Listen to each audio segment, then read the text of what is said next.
अस्सलाम वालेकुम जी। की हाल चाल है जी तुहाडा सारिਆਂ ਦਾ? अल्लाह ताला दे घर उम्मीद आ ਤੁਸੀਂ ਸਾਰੇ ठीक होंगे। अज असी चाचा जी मेरे ने घर नवा बनाया जी, तो मौसम भी बड़ा प्यारा सी। मैं उत्थे गया सीगा ते बड़ा अच्छा व्यू आ रहा सीगा। घाह शाह लगा आ, फुल बूटे लाए आ, बकैना लाइया, न्याणे खेडन डए सी।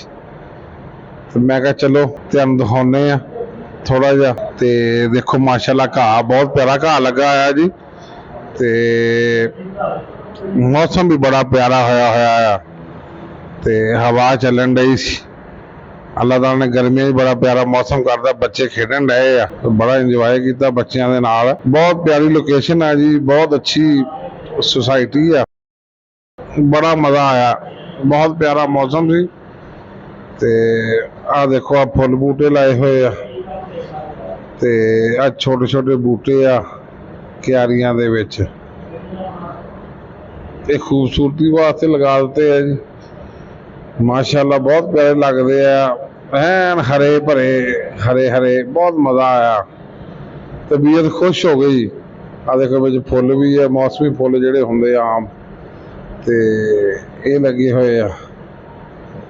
ते इदां हरा भरा रखना चाहिए। बकैन का बूटा जी आह छोटा आ लाया सी बकैन का बूटा, ये बड़ा वड्डा होया है। ये बकैन निम्मा तूत हुण लोग कढ़ाई जाते हैं, लाने चाहिए, इन्हां दी वजह नाल भी मौसम बड़ा प्यारा रहिंदा है। आ देखो साइड ते भी आ लाए आ, ते कुछ सब्जियां सुब्जियां भी बीजियां जी, ते तुहानूं सब्जियां भी दिखाउने आ भी किहड़ी किहड़ी सब्जी बीजी आ टमाटर का बूटा जी, ते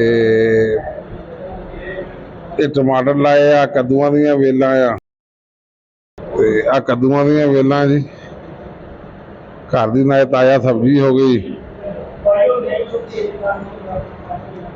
ये विच ही आह करेले करूले लाए आ, करेली है जी, करेली लाई है जनाब। ते नाल इहदे अपना की कहंदे आ ना, ये है कि चलो ताज़ा सब्जी सुब्जी भी लभ जाती है ना, रौनक लगी है, दिल लगा रहिंदा आ।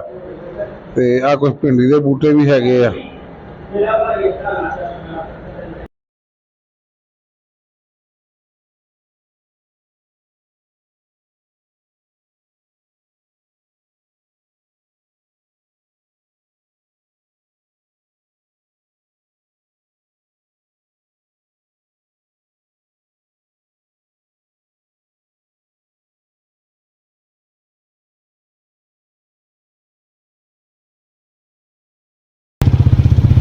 माशाल्लाह जी, सड़क के किनारे मौसमी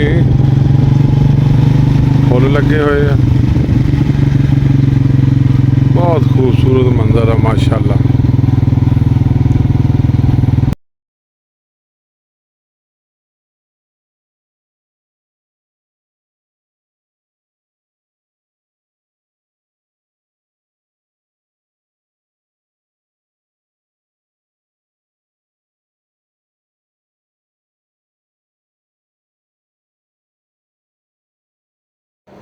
मेरे चैनल नूं लाइक सबसक्राइब जरूर करियो ते शेयर भी कर दिओ। बहुत मेहरबानी, अल्लाह सोने दे वाले।